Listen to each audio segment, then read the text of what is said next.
back like we never left. It's Double Move Sports. Let's go. As always, I'm Stef Albiero, and I'm here with my guy, Alex Lott. We've been going toe-to-toe in these mock draft battles.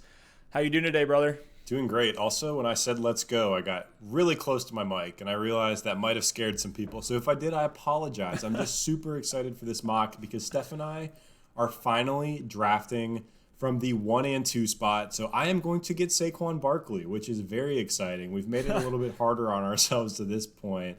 But dude, I am ready for a mock draft. I hope it gets crazy out there. I hope I make you tilt your face off with some of these picks. We're going to be sniping each other on the turn. It's going to be fun. Let's go. All right, it's a PPR mock draft, 1 quarterback, 2 running back, 2 wide receivers, a tight end, a flex, and 6 bench spots. Not drafting a defense or a kicker today. I'll be at the 101. Alex at the 102. Let's jump right into it, man. All right, this mock is underway. Steph at the 101. Are you going to gift me McCaffrey, or are you going to go ahead and lock him up? No chance. I'm locking up CMC. There's no way you're getting him. And, I don't even need to – there's nothing to say here. There's just nothing to say here. I'm taking McCaffrey. It's chalk 1-2 this year, right? Like, it's McCaffrey, Saquon, no matter what the circumstance, and pure redraft. For me, it is. No, it is. It is. In Dynasty, those guys are in the top 4 with in a super flex, it's with Lamar and Mahomes. But, yeah, in redraft, they're top 2. So I'm going to pull the trigger on McCaffrey here at the 101. Alex, is it Saquon at the 102? It's chalk. It's Saquon at the 102, no doubt about it. I think 3, you can start to make a debate between Kamara or Zeke, or maybe even Michael Thomas sneaks in. He did here. But 1 and 2 is ice this year for me. So after you took Saquon, there's going to be a lot of names here to talk about, but there's Michael Thomas at the 103, Ezekiel Elliott at the 104, DeAndre Hopkins went at the 105. That's probably the earliest I've seen him go. Kamara fell to the 106. That's nuts. Kamara at the 106, Dalvin Cook, Miles Sanders, Josh Jacobs, Derrick Henry to round out the 110. Then OBJ at the 111, Joe Mixon at the 112. So that's the first round there. And then in the second round, we had Tyreek Hill, Juju Smith-Schuster, Devontae Adams, Le'Veon Bell at the 204. That's disgusting. What is happening? This is a weird one. This is one of the weirder sims I've been on Fantasy Devontae Pros. Adams at the 203?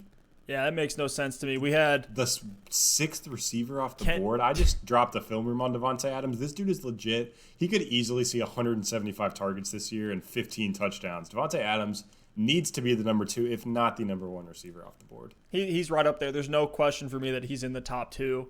Man, I don't know if he's going to pass Michael Thomas, but he's a safe 2.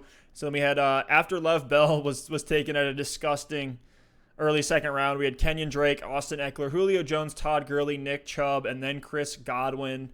So, Alex, back to you at the 211. You have Saquon Barkley. Where are you going to go with your second pick here? Now, there's receivers I like. I have Allen Robinson ranked in my top 10. I have Kenny Golladay ranked in my top 10 at the receiver position. But for me, I am going to wait on receiver. I do think there's going to be 2 good receivers that get back to me.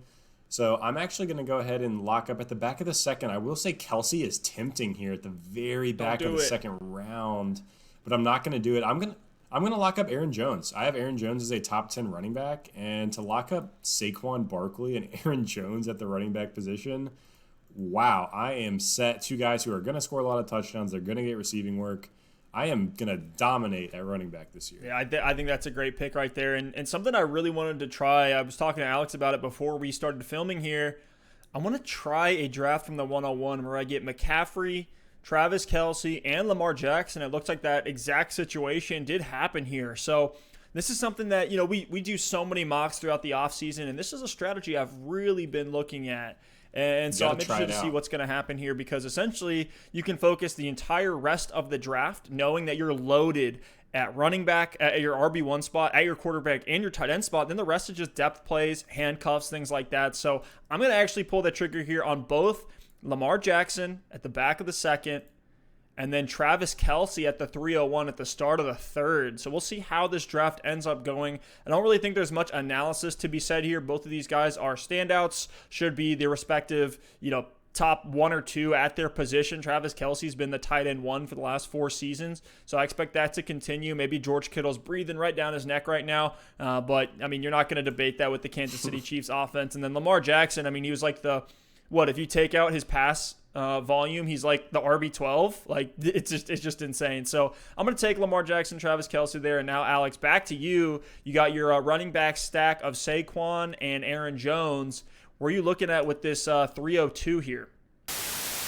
I just wanted to let you guys know we recorded this episode right as Damian Williams was announcing his opt-out, so we do talk a little bit about the Chiefs' backfield, assuming Williams and Clyde Edwards-Helaire were both going to be active for the whole season. So obviously that is not the case now, and Edwards-Helaire is moving up our draft boards, but there was just so much value in this mock draft episode, we decided to go ahead, throw it out there, and just know that going into it, we are going to draft Clyde Edwards-Helaire, and we definitely feel differently about the Chiefs' backfield situation than we mentioned here. So again, guys, thanks for watching, and let us know what you think of the mock drafts in the comments below. And with your Lamar pick, that's interchangeable. If you go Mahomes there in this strategy, like, not faulting you get McCaffrey plus the Mahomes-Kelce stack. That's unbelievable. With my third pick, I still think I can get two good receivers at the 411 and 502. Maybe this is going to be dumb, but like Steph said, like, this is a mock. I'm going to try something that I haven't tried yet. I'm going to go three running backs to start it off. Yeah, you read my mind. Yes. I'm going to go CEH here. I have two stud running backs. So I'm going to take CEH, who's a guy who I think is going to be fine for the first several weeks of the year as a flex, but he has that upside where he could easily be a top 10 running back for the last 8 weeks of the season. If that's the case, I could have 3 of the top 10 running backs in fantasy football down the stretch. I'm going CEH here, and I'm just going to pray that 2 decent receivers get back to me. I mean, I guess, Steph, you're hoping for the same thing at the 412 and the 501. So there's definitely going to be a receiver-heavy turn. Oh, here go the receivers, just like normal. So David Johnson went after Clyde Edwards-Helaire. Then we saw Amari Cooper, DJ Moore, Patrick Mahomes at the 306. Not bad value there. The 307 was Adam Thielen. George Kittle at the 308. That's great value on Kittle. And then Kenny G, Allen Robinson, Mike Evans, and Zach Ertz rounded out the third round. In round 4, we see Robert Woods, Fournette, Chris Carson, Melvin Gordon, Mark Andrews, Cooper Kupp, Cortland Sutton, Mark Ingram, Calvin Ridley, and T.Y. Hilton. So I'm here at the 411, and my gamble was correct. There are still some receivers on the board that I like here. Dak is there as well. The running back position, James Conner and Jonathan Taylor are available. But I'm going to go ahead and lock up my favorite of this bunch. I look at DJ Chark and Tyler Lockett as 2 guys I really like. I'm going to go ahead and go with Tyler Lockett here because the Seahawks offense is better than Jacksonville. The upside is there. Maybe Russell Wilson will get to throw the ball 550 plus times this year. So I'm locking in Tyler Lockett as my wide receiver 1, which I feel really good about. Yeah, that's a nice pick there. I like Lockett as a 1 out of this entire tier, where it's like he's less of a dart throw. Typically, I'd love Lockett as a wide receiver 2, but considering I went running back, to get someone like Lockett who has had top 10 upside in the past as my 1 could end up paying off for me. Yeah, I like that a lot. And now for me here, I'm back at the turn, so I get 2 picks back to back, and I'm looking at the receivers here, but there's still some decent running back options as well. I'm really considering taking Jonathan Taylor as an upside shot to pair with Christian McCaffrey. But if I don't grab a receiver right now I'm looking at, guys like, Will Fuller and Christian Kirk as my wide receiver too. So no. I think I am actually going to go wide receiver here. I essentially have my choice of A.J. Brown, Keenan Allen, DJ Chark, Terry McLaurin, DK Metcalf, and Devontae Parker. I think A.J. Brown is no question a guy I'm going to take. Give me plenty of upside at the wide receiver position, and if he hits, I now have a wide receiver 1 to pair with the QB 1, the RB 1, and the tight end 1. So I'm going to make the league-winning pick that I've been avoiding in a lot of other places just because I think the roster construction can call for it. So I'm going to take A.J. Brown. And then, Alex, who would you go with here? Would you go with Keenan Allen over DJ Chark, knowing that you have A.J. Brown who could disappear here? I will say I typically haven't been drafting A.J. Brown very often, but at that value, like, I don't hate it. I think he will finish as a top 20 wide receiver, but like you said, it's just a matter of how is he going to get there. And here he was around the 20th receiver off the board, so I don't mind it. And with McCaffrey, Lamar, and Kelce on your team, those are 3 guys who are going to give you a super safe floor. So if A.J. Brown pops off and you have those 3 studs, you're winning your week pretty much no matter what. And if A.J. Brown gives you a dud week, I think you still could salvage it in other places because you have C-Mac, Lamar Jackson, and Kelce. But if this is me, I'm going DJ Chark. No doubt about it. I just – DJ Chark or McLaurin, something about Keenan Allen this year. The targets are just going to go way down. Phillip Rivers had over 550 targets last year. I think he was actually closer to 580. Let me spot check myself on that one. But Tyrod Taylor's career high is lower than 500 targets. So the target volume in LA is going to go down. I don't know if Herbert is going to be. I mean, Herbert might throw the ball more, but I don't know what the efficiency is going to look like. So that Chargers offense just concerns me a lot. So I would probably go DJ Chark. So Rivers last year had 591 attempts, and they're not going to come anywhere close to that here this season. And just for reference, Tyrod's career high in attempts is 436. So, wow. Jeez. Yeah, and I like DJ Chark a lot. I got a film room in the works right now talking about DJ Chark and Gardner Minshew, their connection, and both of them really being fantasy values at their ADP this year. I have Chark more as a high-end wide receiver too, more in that 14 to 15 range. Here in Fantasy Pros, they have him, his ADP or his ECR, expert consensus ranking, is here at the wide receiver 20. And I see Chark in a situation very similar to Devontae Parker last year in Miami, where there's going to be plenty of garbage time. He's with a quarterback that's going to air out the ball and is relatively efficient. Gardner Minshew threw 21 touchdowns and 6 interceptions last year. So, he's not like it's not all bad there in Jacksonville, even though I do think they will struggle. But that should actually lead to more fantasy value. Stef, I do consider, what's up? You should actually take Keenan Allen because I just realized I picked next and I want DJ Chark.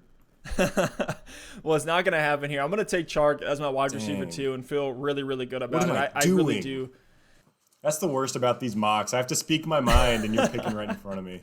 With Keenan Allen, I get flashbacks to, though, yes, with Rivers there and all that volume, he was great. And, I mean, we've seen Keenan Allen getting chirpy on Twitter, calling out Mike Evans and Chris Godwin and Tyreek Hill, saying, I'm the best receiver. Maybe I'm not the fastest, but when it comes to separation, I'm the number one. And I might actually give Keenan Allen that. But we think of how off and on, how streaky Keenan Allen has been. He's been like the streaky god when it comes to wide receivers over the last 3 seasons or so here. So I'm going to take DJ Chark and let you have to make that decision with Allen there. Oh, well, I will not be taking Keenan Allen here. I just can't get – I would take him. I just don't even want him as my wide receiver 2 this year. He just really scares me in that Chargers offense. We don't really know what to expect. So here I'm looking at a couple guys. I definitely am not taking Metcalf here. I like a couple other names on the board, plus I have Tyler Lockett. So I'm definitely not going Metcalf. I kind of like Terry McLaurin. Yeah. And Devontae Parker, I haven't found myself taking him very often, but I like Parker as well. In Miami, I think Fitzpatrick could get a lot of starts this year. Tua might not get worked in as quickly as we think. So, man, that's tough. And I don't buy into the whole Preston Williams is going to come back and cut into Devontae Parker. Like, you think about Preston Williams, a lot of his games were with Josh Rosen. That was that first half of the year where they were really dysfunctional. Like, we were like, wow, Miami might be the worst football team we've ever seen. They ended up being okay by the end of the season after the fire sale. Man, I'm going to do it. I like Devontae. He's a Louisville guy. The two of us are Louisville guys. I think if this was my actual draft, I would go McLaurin. But just for the sake of switching it up a little bit, I'm going to go Devontae Parker. I think he's still got a lot of upside this year. Wow, so major fade on Keenan Allen. We might get some shit for this one, Alex. But after you took Devontae Parker here, we had James Conner, who I was actually looking at. Considering as my RB2, but I just think there's other RB2 options there with the type of roster construction I have. And then Josh Allen, DK Metcalf, Jonathan Taylor at the 506, Terry McLaurin, Keenan Allen, and Stephon Diggs here at the 507, 508, and 509. Devin Singletary, David Montgomery, and Deshaun Watson to round out the 5th round. And then in the 6th, we had Jarvis Landry. The 3 quarterbacks that we're seeing pretty much in all my tight ends went. all the tight ends went, and we had a number of quarterbacks as well. There was really the 3, 6th round quarterbacks. Deshaun Watson went a little bit earlier in this draft, but in the 6th round, if you're really eyeing a guy like Kyler Murray, Russell Wilson, Dak Prescott, 6th round is where we're gonna have to pull the trigger on him. And so in this round, it was Jarvis Landry, Kyler, Tyler Higbee, and Darren Waller, Russell Wilson, Dak, AJ Green, Hayden Hurst, Mike Williams, and Evan Ingram. So both Higbee and Hurst, I know those are guys that you were eyeing at the tight end position. They're off the board, and you have 3 running backs and 2 wide receivers. So I'm guessing you're going to think wide receiver here. Who are you looking at here at the 6-11? I am, and Higbee and Hurst are 2 guys that in the 6th, 7th round, I'm willing to take Higbee or Hayden Hurst. Now that both are off the board, that tells me I'm waiting till essentially the very end of the draft for my tight end. So I'm really not looking at quarterback yet either, and you're right. I'm looking at the receiver spot. There's two guys that stick out to me. I'm going to go with Julian Edelman. Tyler Boyd's there, Hollywood Brown, some upside guys, but I look at my team, and I just need some stability at the receiver spot. Lockett and Parker are good, but I'm much more safe at running back, and I need some stability at the wide receiver spot. So Edelman, he was a top 10 PPR guy last season. They bring in Cam Newton. I don't think he's totally going to fall off a cliff. I think he's not a wide receiver 1, but he could be a low-end wide receiver 2 this season in the slot in New England. So I think Edelman is super safe. As someone who should see 120 targets in that offense, he should get a couple touchdowns in there as well. So as my wide receiver 3, I feel pretty solid about locking up Julian Edelman. Yeah, he's a good flex, and especially with this, Patriots defense losing some pivotal pieces. And there's a world where Cam Newton's going to have to throw a little bit more than he typically does. I was already kind of banking on that as he's kind of getting into his, age 31 season. That hey, he's not going to be the bruiser on the ground that he typically has been throughout his career, and he's going to have to pass a little bit more. And so if the Patriots can get Cam Newton going in that short, quick passing game that Brady's excelled in and that Cam has excelled in, then I think there's a world where Edelman is absolutely dominant. I love him as a flex option, and that's exactly where you got him. So back to me here. I have 2 picks, and I have Lamar Jackson, Christian McCaffrey, A.J. Brown, DJ Chark, and Travis Kelce. So I'm looking at really running back and wide receiver here. I don't need a quarterback or a tight end. And there's a couple different options for me here. At running back, we have Kareem Hunt, Raheem Mostert, Cam Akers, James White, DeAndre Swift. At wide receiver, we have Tyler Boyd, Michael Gallup, Marquise Brown, Marvin Jones, and Brandon Cooks. And I think with my first, I need an RB2 at this point. We'll see who falls back to me. I am considering reaching on our guy who I have as a RB2 in Ronald Jones. It does feel like a bit of a reach. Mostert probably is the mainstream pick here, maybe even Kareem Hunt. Tyler Boyd looks like an interesting option, but I really like Hollywood Brown this season. I released a film room on him, and the way that my roster construction is going, I am going for upside at the wide receiver position to essentially win this league, knowing that I have McCaffrey, L-Jax, and Kelce there as well. Alex, if you're in my position, what's your thought process here in terms of running back and wide receiver? Last time we did this, you ended up taking my pick. So this time, I will tell you I will tell you the positions I would go. I am not telling you who I am eyeing up here because there's one guy I want. I don't want you to take him. But in your position, I'm taking a running back here for sure. You cannot wait to get on a running back. So one of the 2 picks is a lock as a running back. The other one, I'd either go running back or wide receiver. I think it's tough to be thin at running back, and those dry up pretty quickly. So I'd either go running back, or I would go running back, wide receiver. Well, good. You made me feel a lot better because as I'm looking at the names here, I think I'm going to go running back, and I'm going to get 2 options that I like a lot this year. One is a upside play in Ronald Jones. Dang, that was I'm sorry, you're not going to be able to get him. No. I knew it. That hurt. Yeah, you should see my face when you brought him up. I was just like, no. Man. So I'm going to grab Ronald Jones as my RB2, potentially RB3 here. And now I'm looking at essentially between Kareem Hunt, Raheem Mostert, Cam Akers, and DeAndre Swift. If I had to look for upside here, I'd probably go with Swift, who could take over all of the duties, both through the air and on the ground, for the Lions. We know there's touchdown volume to go around there with, Kenny Golladay putting up the most touchdowns among pass-catching weapons in the NFL last year. Marvin Jones putting up 7 or 8 of his own touchdowns as well. Man, this is a tough one. Kareem Hunt, it could be massive if if anything happens with him, and I think he will have standalone value. And now I'm essentially going with my RB3, but because these are back-to-back, it's also could be my RB2. So I'm going to have to make the decision between Ronald Jones and whoever I pick here at that RB2 spot week in, week out. And I think with that being said, I am actually going to take Swift. Swift is just more of an upside play. I like my roster so much with all the top-heavy options that I have that I am willing to be more risk. I guess whatever the opposite of risk-averse is. Risky? Wow, I'm an idiot. Well, anyways, I'll take DeAndre Swift here. I want a little bit more risk here in my draft. I'm feeling that way. And if he pans out, now I have a plug-and-play running back 2 every single week, and I have Ronald Jones to hedge there at the beginning of the season. If Keyshawn Vaughn comes in, and I know every time we bring up Ronald Jones, Keyshawn Vaughn is the guy that you guys are saying is, hey, he's going to take over that backfield. Well, if that is the case, then hopefully DeAndre Swift will be ready to go by the time that Keyshawn Vaughn is done getting worked in. So I'm going to take Swift there and feel really good about it. Upside shot there as my RB3 in this draft. Risky business there with DeAndre Swift. So back to me. I'll be quick here. Now that we listened to your monologue about your running back decision, but I hate you. I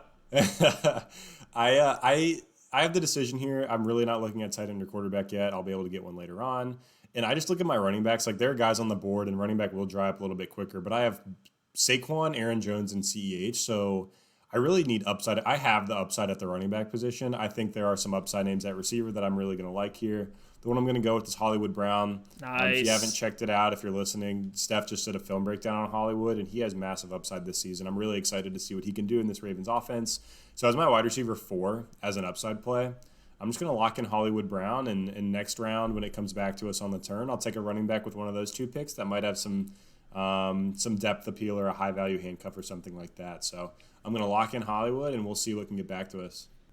I love that Hollywood Brown pick right there. To me, he's the top deep threat option. Like, give me Hollywood over Marvin Jones, over CeeDee Lamb, over, I don't know, Christian Kirk, Deontay Johnson. Just Brown to me is a screaming value out of all those, deep threat, high upside names like a Tyreek Hill profile. Absolutely. Over all the names I'm looking at here, I think Hollywood did have the most upside.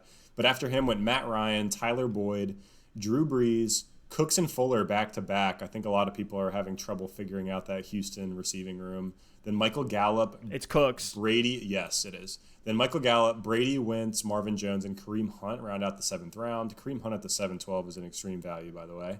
8th round, nice. Tariq Cohen, Debo, Deontay Johnson, Crowder, Slayton, Sanders, Kirk, Akers, Mostert, and Matt Breida. So I'm sitting here on the clock, and there's a couple interesting running back names that actually got back to me. Wow. So I said I wanted to pick someone that's going to give me some depth with my next selection. And the name that is sitting here in the expert ECR is James White. And I think that's a perfect selection for this part of the draft. I do have Julian Edelman, which makes me a little bit more concerned to take James White. But, I mean, Cam Newton is going to need to throw the ball somewhere. It's probably going to go mostly to James White and Julian Edelman. Outside of that, Darius Geis is there. I'm kind of out on him this year. Williams is there if I wanted to lock up the Kansas City backfield. Jordan Howard as well. Wow, this is actually a tough decision. Yeah. Oh, man. I think I'm going to pivot away from the Pats because I already do have Julian Edelman. And I'm going to go with Jordan Howard. Wow. He's a name in Miami. He should get carries. The offensive line should be improved over last season. They picked up several names in free agency and the draft. I don't think they'll be great, but they'll be better than the 32nd ranked run blocking O-line that they were in 2019. So I'm going to take Jordan Howard. He gives me plug and play appeal if I need him during bye weeks, during injuries, things like that. In this COVID year, you never know when you're going to need running back depth. So I'm going to lock in Jordan Howard as my RB4. Yeah, I like that. It's the recurring theme that I'm seeing on all these mocks that we do is Ronald Jones and Jordan Howard are those guys that we really don't care about the ADP on them. We don't care what everybody else thinks. Fade all of that noise and grab these 2 running backs. Jordan Howard will be a featured back. He'll get goal line work, power run work.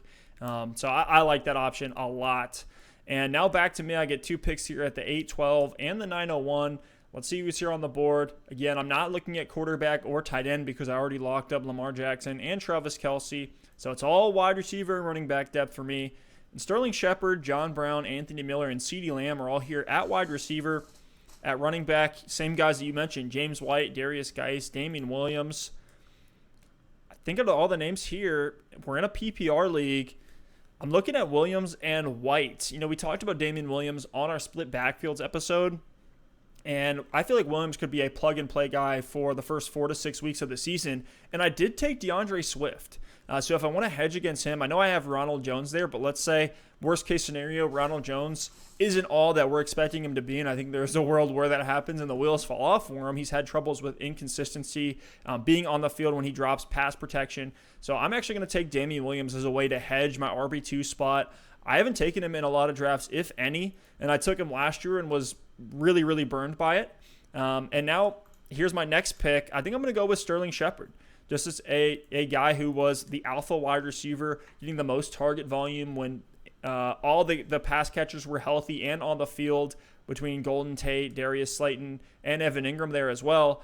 So I like Shepard as kind of he's going to be a flex option for me, and that's exactly where I want him. He's not going to be a guy I'm relying on week in, week out, but he is a guy that if Daniel Jones is everything that we think he can be, he becomes Jameis Winston 2.0, hopefully with less turnovers. Then I got a great wide receiver here, one that should be fun with a lot of volume, assuming good health and decent quarterback play. So I'm going to grab Sterling Shepard as a guy that I've really liked, but really haven't been able to draft in a lot of places.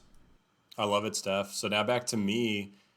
I have 4 running backs and 4 wide receivers on my roster right now. I do feel much more solid about my running backs. I think if I wait, I'm going to be able to get one of those high upside handcuffs next round.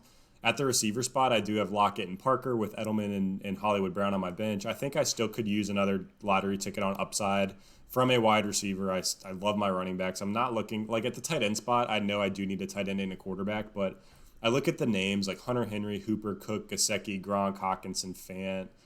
No one sticks out to me from that list. Like, I don't really prefer any of them over the others, so I'm just going to wait. And same at the quarterback spot. Stafford, Rodgers, Big Ben, Cam, Jared Goff, Daniel Jones. So I'm just going to wait. And so I look at these positions. I could go James White, but I am going to take a high value. You were looking at him last round. Yeah, I think I just want upside at this point in my draft. I have some stability with Edelman and Jordan Howard at both running back and receiver. So now I really want upside. I want guys that could be league winners. I don't see James White as a league winner this year. And there's one player that sticks out to me at the receiver spot. You know I like him a lot. It's CeeDee Lamb for the Dallas Cowboys. Yeah, I think he could get over 100 targets with Cooper and Gallup playing full seasons. And there's a chance that CeeDee Lamb just comes in and starts taking over in this offense. He could play a lot in the slot this year. The Cowboys used 3 wide receivers on the field and 11 personnel over 2/3 of the time last season, so he's going to be out there. And I think he could absolutely feast against nickel cornerbacks. So I'm going to go CeeDee Lamb, and there's a chance he could be a top 20 receiver this year, and getting him at this point in the draft could be an absolute steal. Yeah, I like that pick a lot there, man. I really do. And, you know, I've seen a lot of people talking about it. I'm starting to think this way is CD could get a lot of the kind of Deebo Samuel treatment where he is getting exotic looks out of the backfield, running jet sweeps, things like that, where he can get into the end zone more times than even we just think, you know, through the air on top of potentially very high. Like I could see him as like 90 targets completely reasonably. Absolutely. And it looks like after CeeDee Lamb, we saw a little bit of that running back run. Round 9 and 10 is where we see a lot of these high-value handcuffs going. So after Lamb went James White, Dobbins, Darius Geis, Gronk, Latavius Murray, Keyshawn Vaughn. It's nice to see Vaughn finally drop. I mean, it's not nice for us because we want Ronald Jones everywhere, but there is starting to be some separation between those two guys. Vaughn goes at the 908. And after Vaughn, Justin Jefferson, Alexander Madison, John Brown, and Tevin Coleman round out the 9th round. And in round 10, we saw Lazard, Hunter Henry, Anthony Miller, Sony, Henry Ruggs, Austin Hooper, Marlon Mack, AP, Gesicki, and Phillip Lindsay. So now I have 2 bench spots left, my tight end and my quarterback. I feel great at running back and wide receiver. So I'm either going to look for that high-value running back or I'm going to go ahead and take a tight end because several did go off the board. And wow, there's a guy that just stands out to me. I haven't taken him in many places this year, but I might go ahead and take the shot on it because we're here in the back of the 10th round and Kerryon Johnson is on the board. I mean, I'm not in love with Kerryon this season with DeAndre Swift coming in with his injury history, but this is a player last year we were drafting in the first 3 rounds, so the talent's there. If he can stay healthy, who knows? Maybe he could end up being an RB2 in this Detroit offense if the running game does get going for the first time in seemingly like 2 decades. So just because the value's there, I think the upside could be there if he does take over this backfield. So I'm going to go ahead and take Kerryon Johnson just for a value pick. Here in the 10th round as my 5th running back. Very nice, very nice. Now back to me with back-to-back picks here. My roster right now is Lamar Jackson, Christian McCaffrey, DeAndre Swift, A.J. Brown, DJ Chark, Travis Kelce, and Sterling Shepard. I have both Ronald Jones and Damian Williams on my bench, so I am looking to add a little bit more wide receiver depth here. When I look at some of the names, I see Golden Tate. I already have Sterling Shepard. If I didn't have Shepard, I probably would grab Tate here. Preston Williams, we've talked about him. It's just hard for me to go in on a guy that's coming off of an ACL injury that Preston Williams had. And when he was the alpha there, he was playing with Josh Rosen at quarterback. So not a ton of narratives that I'm really buying into. I do love Preston Williams in any dynasty format. But I see Jerry Jeudy here as kind of the same reasons that you took CeeDee Lamb. I think I'm going to take Jerry Jeudy. I know I already grabbed some other rookies, and N'Keal Harry is interesting there. But I'm going to go ahead and grab Nice. Jerry Jeudy here. I haven't been able to grab him very much at all in these drafts, so I like him as an upside shot. I mean, Cortland Sutton's there, but in terms of route running, like he's not going to compete with Jerry Jeudy. Jerry Jeudy was one of the top options in this draft class. He fell pretty far because for some reason the Raiders took Henry Ruggs. And I think that's why some people are fading him as well. And now he's at the wide receiver 50. So I'll take Jerry Jeudy there and feel great about that. And now with the other pick back to me, you know, at tight end, there actually are some decent names here. Like Jared Cook with my third to last pick would be decent. But I already took Travis Kelce, not really trying to take another name at tight end unless it is like a Jonnu Smith is a huge, massive upside shot. Matt Stafford, Aaron Rodgers, Danny Dimes, all there at quarterback, but I already have Lamar Jackson. I'd be willing to take a shot on like a Joe Burrow or Jared Goff way later, maybe even Cam Newton. I just talked about him. It's N'Keal Harry, and that was another guy that I was looking at as a wide receiver stash option. Jalen Reagor is there, but I just took another rookie in Jerry Jeudy, and all these rookies have a potential outcome where they're slowly getting eased in the offense. That could even happen for N'Keal Harry as well. I think, you know, if I hadn't grabbed Damian Williams, I'd probably be looking at like a Tony Pollard, Boston Scott, Zach Moss, Chase Edmonds, somebody like that. But with just how shaky I feel right now at wide receiver, I'm going to go ahead and grab N'Keal Harry as a big body red zone guy that could help Cam Newton in this offense a lot. I don't mind that pick one bit, Steph, going for upside here at the end of the draft. So now we're sitting here and I mean, I need my quarterback and my tight end. I have 2 starting spots I still need to fill in these 11th, 12th, and 13th round. And I'm going to go ahead and take my choice of quarterbacks. There is one guy that sticks out to me a little bit above the rest. It's Matt Stafford.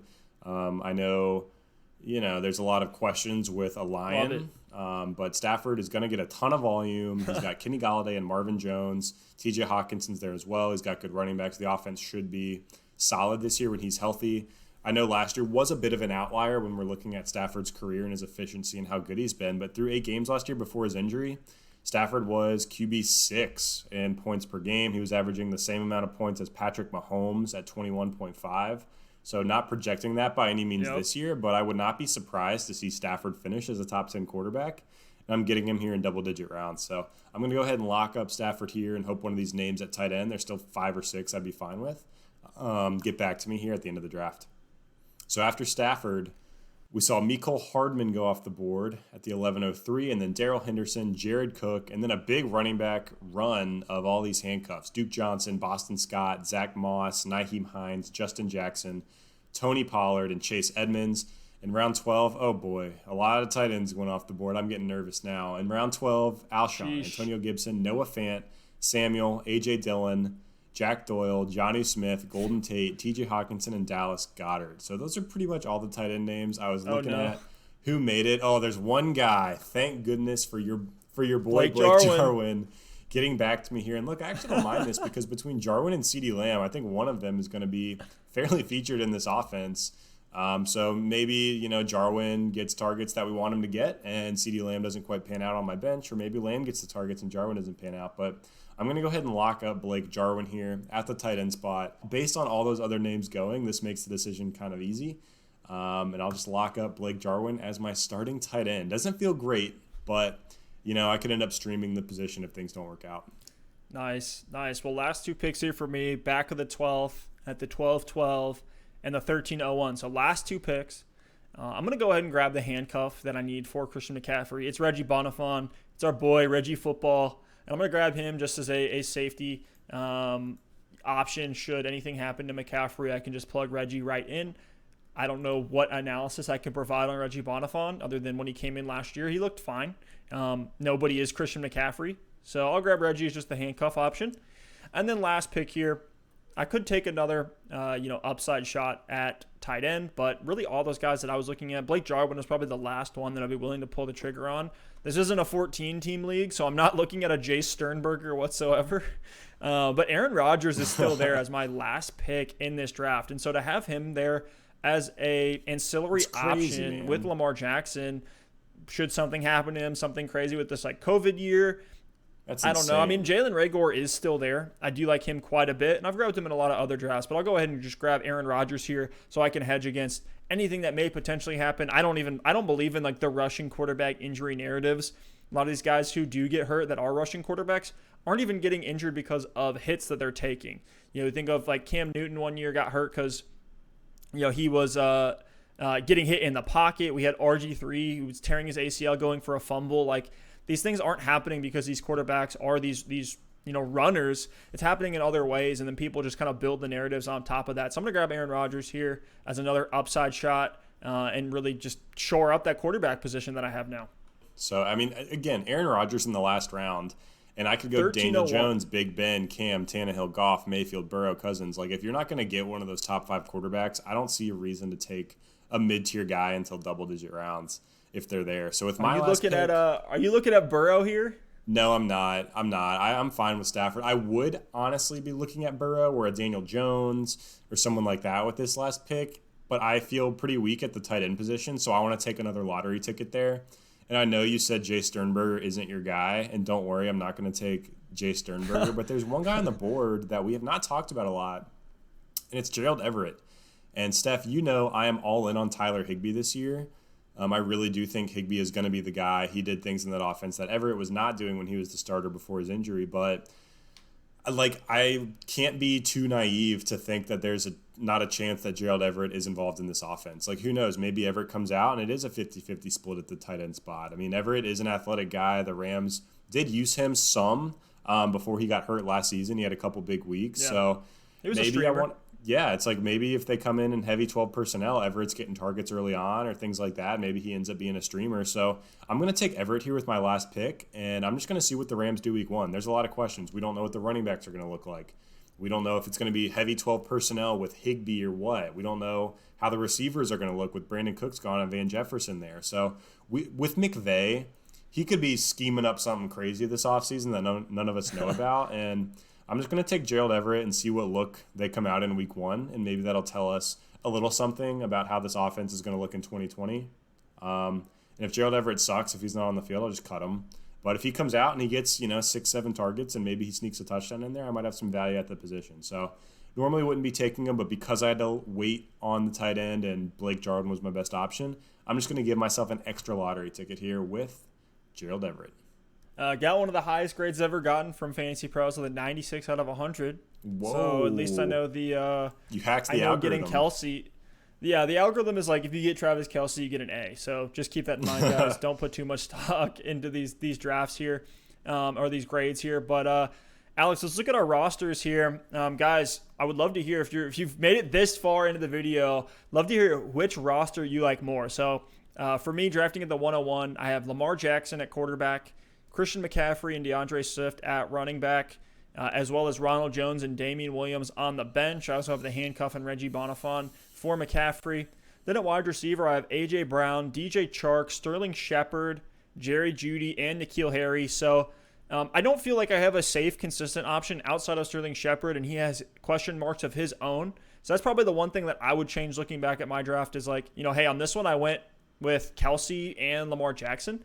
I do feel comfortable enough, especially in this draft, with all the quarterback depth that was still there. Like, I grabbed Aaron Rodgers as my last pick. So would have loved to grab a stronger RB2 or a consistent, option like a Tyler Lockett, like I don't even know, like a Calvin Ridley if he was on the board there as my other wide receiver there. All in all, I feel really good about this roster. And Alex, you had Matt Stafford at quarterback, Saquon Barkley and Aaron Jones as running back. Love that RB1, RB2 tandem that you got going with Clyde Edwards-Helaire stashed on your bench, Jordan Howard and Kerryon Johnson there as plug-and-play depth pieces. Love that. And then at wide receiver, you have Tyler Lockett, Devontae Parker, Julian Edelman, Hollywood Brown, and CeeDee Lamb. So a good mix of safe, consistent options and upside plays. And then at tight end, you have Blake Jarwin and a lottery ticket in Gerald Everett potentially. Should something happen with Higbee or tons of tight end usage ends up coming in LA. Alex, if you had to change one thing, what would you have done differently in this draft from the 102? Yeah, I mean, I love my team. I got a A- from Fantasy Pros, which going running back, I definitely didn't expect to get, and considering I waited till rounds 11, 12, and 13 to take quarterbacks and tight ends. But I love my team except the tight end spot. I'm looking back and I'm like, where could I have gone differently and snagged a guy that I like? My only option to get Hurst or Higbee would have been at the 502, which is just way too early. So I don't necessarily regret that. But maybe when I took Kerryon Johnson, Or maybe when I took CeeDee Lamb or Jordan Howard, I could have gone ahead and locked up like an Austin Hooper, or even instead of Jared Cook. Instead of the carry-on pick, maybe I just go ahead and take Jared Cook, TJ Hawkinson, Jack Doyle, one of those more consistent options that I could have paired with Blake Jarwin or Gerald Everett later on to give me some safety along with the lottery ticket. So I am kind of kicking myself for that one. I don't feel great about Jarwin or Everett, but who knows? Maybe one of them will pan out. What about you? Did the Lamar Kelsey strategy pay off for you? Is this something at the 101 that you'd want to do on draft day? Probably not, just because I feel so confident with grabbing quarterback later. I don't mind the Kelsey pick there, honestly, but would have loved to have had a stronger RB2 or wide receiver 1, like I said, at that point in my draft. So that's the only thing I would change. I think it was really interesting, a fun exercise to go through and just see what that looks like, where you're grabbing the ones at pretty much all the positions with running back, quarterback, and tight end, and then seeing who's left there at wide receiver. The A.J. Brown pick could end up destroying me week to week, but I feel safe enough with McCaffrey there that I'll be all right. Yeah, Steph, one last thing. So we see a lot of questions about like, hey, I'm in a 12-team league, or it doesn't matter how many teams, 10, 12, 14, 16, whatever it is. People are asking, what draft position do you like the best? And for me, it's like, don't overthink it. This year especially, if the 1 or 2 pick are available, I'm taking it. Like, I'm taking McCaffrey, I'm taking Saquon. I'm still probably taking the 3 or 4 and locking up Kamara and Zeke if possible. After that, maybe there's some debate between the rest of the first round, but I'm locking up McCaffrey or Saquon if I can. Do you agree with me there, or would you rather punt to the middle or the back of the first round? Yeah, I think if I don't get a top 4 or 5 pick, then after that, it's like I'd rather be in the back 4 or 5 picks of the draft. That way I can get a Devontae Adams in the first round and then maybe a Kenyon Drake in the second. It's tough there even at the 5th overall pick. It's like the Dalvin Cook versus Derrick Henry debate is one that's been keeping me up at night lately, as all the health risks that come along with Dalvin Cook and his contract situation. He did show up to camp though, which was positive to hear. So some of the holdout issues have fallen off of my radar. But yeah, you either got to go first 4 or last 4 in my opinion. But guys, thank you all so much for listening and watching. If you like the show, please hit that subscribe button. That is huge for us. A like is always appreciated as well to get those algorithms pumping. You can catch us on Twitter or Instagram. Follow us on there at Double Move Sport, and we'll see you next time. Thanks. Peace.